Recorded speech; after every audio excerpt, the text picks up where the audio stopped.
wabarakatuh. Perkenalkan, nama saya Risma Rohaiti, NIM saya 12421001008 dari kelas 1D, jurusan Pendidikan Anak Usia Dini. Di video kali ini saya akan menjawab pertanyaan-pertanyaan mata kuliah Sejarah Peradaban Islam. Yang pertama, jelaskan pengertian peradaban Islam, berikan contoh perkembangan peradaban Islam di masa Rasulullah SAW dan Khulafaur Rasyidin yang berpengaruh terhadap kemajuan umat Islam. Dari pengertian, peradaban Islam adalah hasil dari daya cipta rasa dan karsa umat Islam yang diwujudkan dalam berbagai dan berbagai bidang seperti teknologi, seni bangunan, seni rupa, sistem kenegaraan, dan ilmu pengetahuan. Contoh dari peradaban Islam pada masa Rasulullah SAW, yang pertama ada pembangunan lembaga pendidikan. Pada masa Rasulullah SAW, Rasulullah mendirikan SUPA, semacam lembaga pendidikan yang terletak di Masjid Nabawi untuk mengajarkan Al-Quran dan ilmu agama kepada para sahabat, menjadi cikal bakal lembaga pendidikan dalam Islam. Yang kedua, contoh pada masa Khulafaur Rasyidin, pengembangan ilmu pengetahuan. Khalifah Umar bin Khattab merencanakan pentingnya penulisan mushaf Al-Quran untuk menjaga kemurnian wahyu setelah wafatnya banyak sahabat penghafal Al-Quran di medan perang. Khalifah Utsman kemudian menyebarkan salinan mushaf ke berbagai wilayah. Selanjutnya, nomor 2, bagaimana dampak hijrah Nabi Muhammad SAW dari Mekah ke Madinah terhadap perkembangan peradaban Islam. Yang pertama ada membangun persatuan dan solidaritas. Yang kedua, menumbuhkan rasa rela berkorban. Yang ketiga, menjadi landasan prinsip-prinsip keadilan, persamaan, dan kemajuan sosial. Yang keempat, menjadi awal kebangkitan Islam. Yang kelima, menumbuhkan saling tolong-menolong. Yang keenam, menumbuhkan sikap optimis dan kerja keras. Terus, jelaskan bagaimana peristiwa tersebut mempengaruhi aspek politik, sosial, dan ekonomi dalam Islam. Yang pertama ada politik. Nabi Muhammad SAW mengubah sistem tatanan politik ke arah yang lebih modern. Beliau menyatukan kaum Arab dengan ajaran tauhid, menjadikan masjid sebagai pusat peradaban dan tatanan politik, dan membentuk negara konstitusi. Yang selanjutnya ada sosial. Nabi Muhammad SAW memimpin sendiri membangun masyarakat Madinah sehingga menjadi masyarakat sejahtera dan beradab. Beliau mengatur organisasi masyarakat kabilah yang telah memeluk agama Islam. Yang terakhir ada ekonomi. Nabi Muhammad SAW merombak dan menetapkan aturan baru terkait bidang ekonomi keuangan. Beliau juga menunjukkan prinsip-prinsip yang mendasar bagi bagi pengelolaan ekonomi. Selanjutnya, soal yang ketiga, bandingkan perkembangan ilmu pengetahuan pada masa dinasti Abbasiyah dan dinasti Umayyah.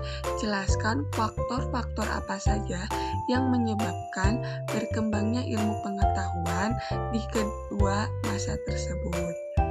Perkembangan ilmu pengetahuan pada masa dinasti Abbasiyah lebih pesat dibandingkan dengan masa dinasti Umayyah.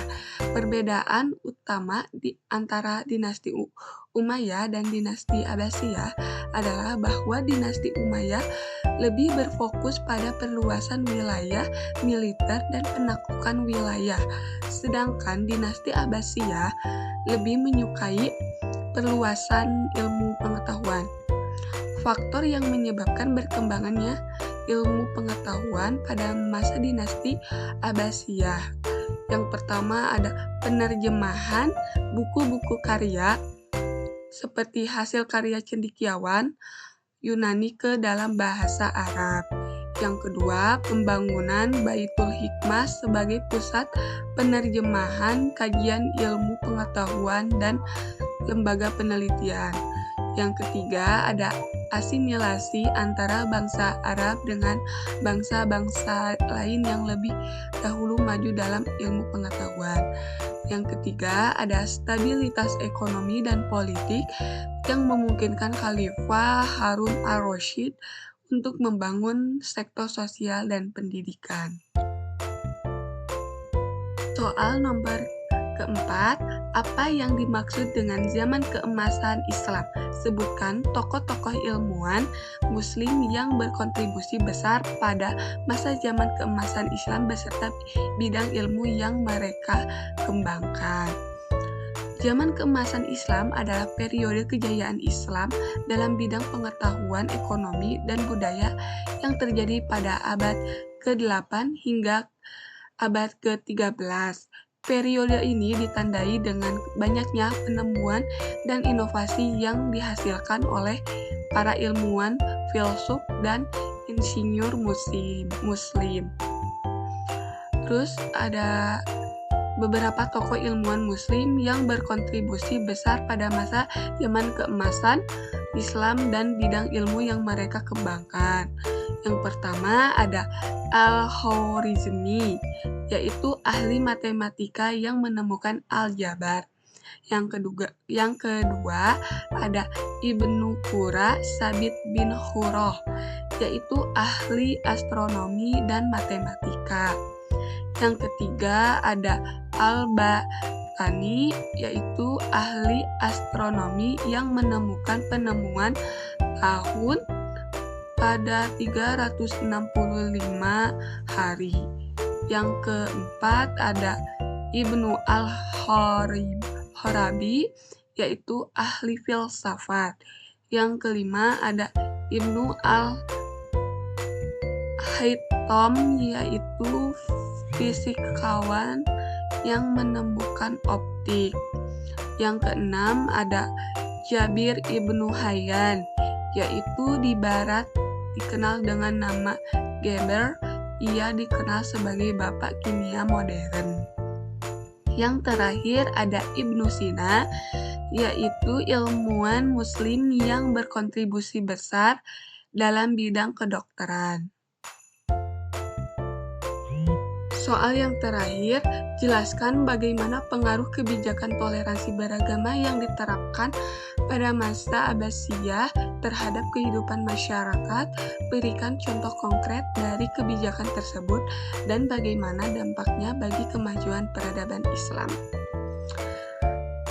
Kebijakan toleransi beragama yang diterapkan oleh Kekhalifahan Umayyah dan Abbasiyah berperan penting dalam menciptakan kehidupan masyarakat yang harmonis dan beragam.